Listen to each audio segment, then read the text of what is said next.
Hello friends, कैसे हैं आप लोग। आशा करता हूं बहुत ही बढ़िया से होंगे। आज के इस सेशन में जिस रेमेडी के बारे में हम बात करने जा रहे हैं वो नोज़ोड की एक रेमेडी है जिसका नाम है बेसिलिनम।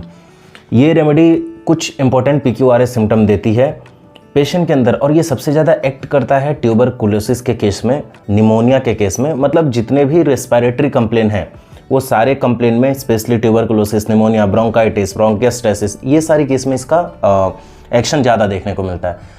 इस रेमेडी के बारे में इस वीडियो में हम कंप्लीट बात करेंगे। आप वीडियो के लास्ट तक बने रहिएगा, आपको हर एक सिम्टम अच्छे से समझ में आ जाएगी। तो नमस्कार दोस्तों, मैं हूं डॉक्टर मानवेंद्र पांडे। बहुत बहुत स्वागत है आपका हमारे चैनल रैपिड क्योर में। चलिए आज की रेमेडी पढ़ते हैं। दोस्तों, बेसिलिनम का पूरा नाम है बेसिलिनम बर्नेट, क्योंकि डॉक्टर बर्नेट ने इसे प्रूव किया था, इसीलिए इसका कंप्लीट नेम बेसिलिनम बर्नेट पड़ा। ये नोज़ोड है, इसे एक्सट्रैक्ट किया जाता है डिजीज्ड पार्ट से। सबसे पहले आपको बता देता हूँ सोर्स क्या है। तो सोर्स नोज़ोड है। इसका सिनोनिम जिसे और नाम से क्या बोल सकते हैं, तो ट्यूबरकुलोसिस या फिर ट्यूबरकुलर नोज़ोड हम इसे बोल सकते हैं। Prover doctor बर्नेट। माइजम इसका होगा सोरा एंड ट्यूबरकुलर माइजम। फिर इसका डायथीसिस होगा ट्यूबरकुलर डायथीसिस, क्योंकि स्पेशली ट्यूबरकुलर रिलेटेड, टीबी से रिलेटेड ही चीज़ें इसमें ज़्यादा देखने को मिलती है। थर्मली पेशेंट बहुत ही चिली होते हैं। अब बात कर लेते हैं इसके कुछ इंपॉर्टेंट सिम्टम। जैसे पेशेंट काफ़ी हीडलेस होता है, काफ़ी मतलब सोचता नहीं है क्या वो बिहेव कर रहा है, कुछ भी बिहेव करने लगता है। रेकलेस होता है, दिमाग से कुछ भी चीज़ सोचता नहीं है, जो मूड में है वो करना स्टार्ट कर देता है। मेंटली फिजिकली पेशेंट रेस्टलेस रहता है। उसके बाद एक्सट्रीम ससेप्टिबल रहता है किसी भी डिजीज़ के लिए। कुछ भी थोड़ा सा भी अगर एक्सपोज हुआ बाहर तो उसे तुरंत सर्दी लग जाएगी। ठंडे मौसम में एक्सपोज हुआ सर्दी लग जाएगी, गर्मी के मौसम में एक्सपोज हुआ उसे सनस्ट्रोक हो जाएगा। बहुत ही ज़्यादा ससेप्टिबल होता है डिजीज़ को लेके, इसलिए मेंटली और फिजिकली काफ़ी वीक होता है, फ्रेल होता है पेशेंट। साथ में ट्यूबरकुलर ट्रेट्स इसके अंदर होते हैं, यानी इसके पेरेंट्स भी ट्यूबरकुलर माइजम के होते हैं, डायथिसिस के होते हैं। तो अपने पेरेंट्स के थ्रू जीन से इसे मिलता है पेशेंट को। मतलब इसकी फैमिली हिस्ट्री देखें तो फैमिली में हर एक इंसान को ट्यूबरकुलर माइजम दिखेगा। अकॉर्डिंग टू डॉक्टर कार्टर ने बोला था कि ये रेमेडी सबसे ज़्यादा यूजफुल है एक्सेसिव म्यूकोपुरुलेंट डिस्चार्ज में। Bronchial secretion leads to ocular of lungs, ocular या फिर ऑक्लूड ऑफ लंग, ये भी हम बोल सकते हैं। बहुत ही ज़्यादा म्यूकोपुरुलेंट डिस्चार्ज की वजह से लंग्स में काफ़ी भर जाता है, जिसकी वजह से लंग्स ऑक्लूड हो जाता है, और उसके वजह से पेशेंट को डिस्निया जैसी सिम्टम देखने को मिलती है। सही से सांस नहीं ले पाते हैं, ब्रीथ नहीं कर पाते हैं, और ये सारी सिम्टम होती है। ये जनरली निमोनिया के केस में देखते हैं। अब प्रिपरेशन की बात कर लेते हैं। तो ये मेडिसिन ट्यूबरकुलर का जो पेशेंट होता है टीबी का, उसके ट्यूबरकुलर स्पूटम से प्रिपेयर किया जाता है। कॉन्स्टिट्यूशन की बात करें तो ट्यूबरकुलर कॉन्स्टिट्यूशन जो होता है उसको देते हैं। फिर सिफिलिटिक कॉन्स्टिट्यूशन, जो जिनके ट्रेड्स होते हैं ब्लड के थ्रू, जीन के थ्रू ट्रांसफ़र होता है, उनको देते हैं। फिर मस्कुलर सोरनेस जिसके अंदर बहुत ज़्यादा देखने को मिलता है, वैसे पेशेंट को हम ये रेमेडी प्रिस्क्राइब करते हैं। ये नोज़ोड है, इंटरकरेंट रेमेडी है, बीच में इसको प्रिस्क्राइब कर सकते हैं। जहाँ हर एक रेमेडी फेल हो जाए वहाँ पे नोज़ोड दे सकते हैं, या बीच में कोई रेमेडी वर्क नहीं कर रही है वहाँ नोज़ोड दे सकते हैं। पैथोलॉजी की बात कर ली जाए तो दो जगह पे इसका बहुत ही अच्छा एक्शन देखने को मिलता है। ये नोज़ोड जो है बेसिलिनम अपर रिस्पिरेटरी ऑर्गन पे सबसे ज़्यादा एक्ट करती है, स्पेशली थ्रोट पे एक्ट करती है, और थ्रोट पे ये प्रोड्यूस करती है जिसकी वजह से सोर थ्रोट देखने को मिलता है। फिर ये स्किन पे एक्ट करती है इंसान के, और स्किन पे एक्ट करके वहाँ पे रिंगवर्म का फॉर्मेशन होता है। स्किन पे एवरीवेयर ऑन द बॉडी कहीं भी हो सकता है रिंगवर्म का फॉर्मेशन। फिर एक्जिमा सबसे ज़्यादा इस पेशेंट में देखने को मिलता है। अब पर्टिकुलर इसकी मेंटल की बात कर ली जाए तो जो बेसिलिनम का पेशेंट होता है वो ज़्यादातर बात नहीं करेगा किसी से, शांत स्वभाव का होता है, एक जगह पे स्थिरता के साथ बैठा रहता है, क्योंकि फिजिकली और मेंटली ये दोनों वीक होता है, इसलिए वो ज़्यादा बात नहीं करेगा, बहुत ही कम बात करेगा। लेकिन कभी कभी जब उसके अकॉर्डिंग, उसका सिचुएशन के अकॉर्डिंग काम नहीं हो पाता है तो बहुत क्वेरलसम बिहेव करने लगता है, झगड़ालू स्वभाव का हो जाता है। फिर फॉरगेटफुल नेचर उसके साथ साथ देखने को मिलता है पेशेंट के अंदर।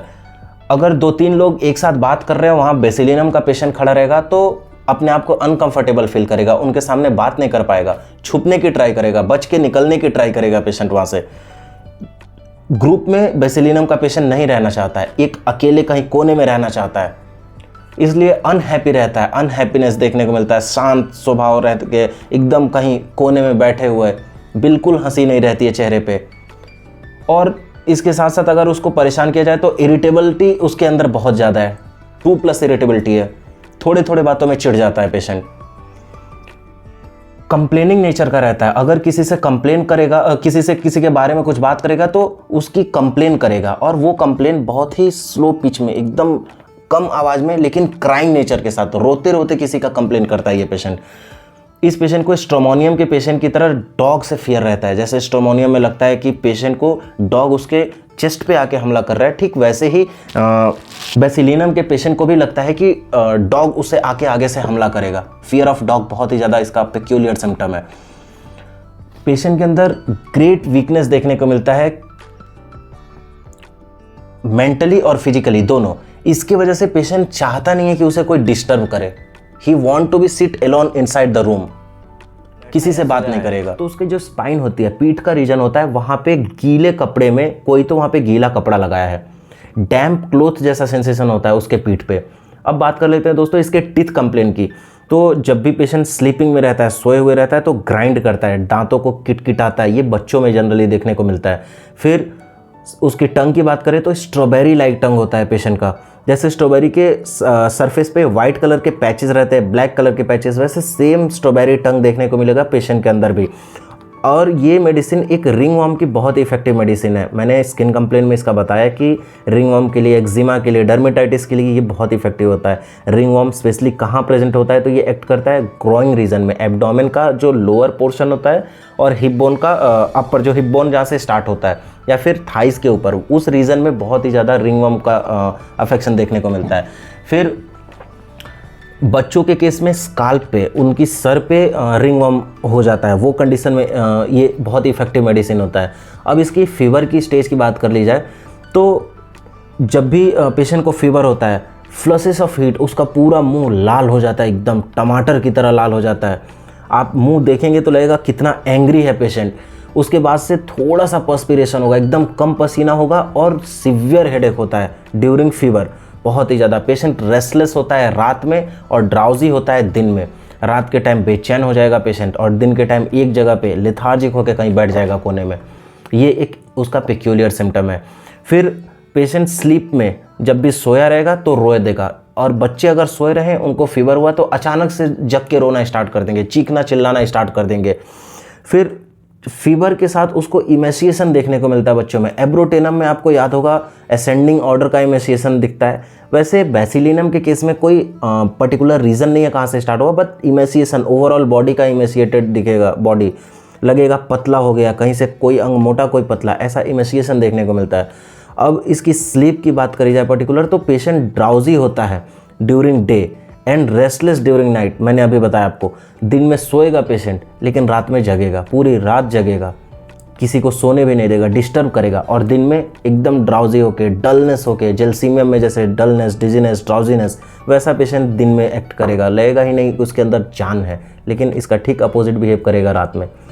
इसकी रिस्पिरेटरी कंप्लेंट बहुत ही ज़्यादा इंपॉर्टेंट है, स्पेशली ट्यूबरकुलोसिस। उसकी बात कर लेते हैं तो पेशेंट के अंदर टीबी देखने को मिलता है, ट्यूबरकुलोसिस।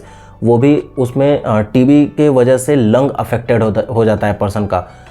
हमेशा पेशेंट कफ होता है, उसको परसिस्टेंटली कफ होता है, शेक करता है बॉडी, थिरथिराता है जब भी उसको कफ होता है।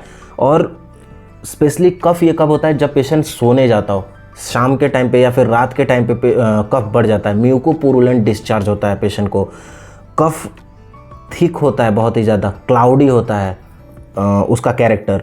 फिर एग्रीवेट कब होता है, इसका सिम्टम रात में बढ़ जाता है, जब सोने जाता है तब बढ़ जाता है, ड्यूरिंग स्लीप, इवनिंग के टाइम पे बढ़ जाता है, पेशेंट जब भी लेटा रहे कहीं तब बढ़ जाता है, और कोल्ड एयर जब भी एक्सपोज होता है तब पेशेंट को कंप्लेंट बढ़ जाता है। एग्रीवेशन का ये फैक्टर है, और एमोलरेशन का सिर्फ एक है, गर्म रूम चाहिए पेशेंट को। कहीं भी गर्म हुआ, कहीं भी गर्म माहौल हुआ, वहाँ बैठेगा पेशेंट को काफ़ी आराम मिलेगा। तो ये हो गई इसकी एग्रीवेशन और एमोलरेशन। दोस्तों बेसिलिनम बहुत ही छोटी मेडिसिन है, ये एक नोजोड है, आप इसे इंटरकरेंट और आफ्टर मेडिसिन प्रिस्क्राइब कर सकते हैं जब कोई मेडिसिन एक्ट ना करे, स्पेशली ये जो मैंने कंडीशन बोला वैसे केस में। आई होप आपको ये रेमेडी अच्छे से समझ में आ गई होगी। कुछ भी डाउट हो कमेंट में लिखिए, मैं उसको आंसर करूँगा। अगर वीडियो इन्फॉर्मेटिव लगी तो अपने दोस्तों के साथ शेयर भी करिए। वीडियो आपको पसंद आई लाइक जरूर करिए, भूलिए मत। सब्सक्राइब करना मत भूलिए, चैनल को सब्सक्राइब जरूर कर दीजिए। मिलते हैं एक नई रेमेडी के साथ नए वीडियो में, तब तक के लिए धन्यवाद। खुश रहिए, हेल्दी रहिए।